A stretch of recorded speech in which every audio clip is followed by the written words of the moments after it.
We noticed in the national inquiry that men were less confident to engage in the focus groups, and we in fact held some focus groups just for men alone. What I observed in the inquiry is while men want to help reduce sexual harassment, they were far less confident in talking about the topic, and particularly in mixed groups where women, I think, demonstrated that they're quite nuanced and have a sophisticated understanding of what sexual harassment is, probably because they've experienced it. A lot of men were still confused about the definition, what it included, and fearful that they might put a step wrong.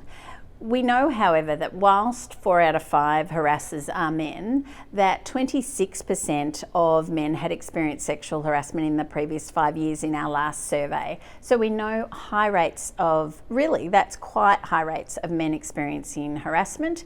Particularly, we noticed LGBTI communities experienced high rates of sexual harassment and different forms of sexual harassment.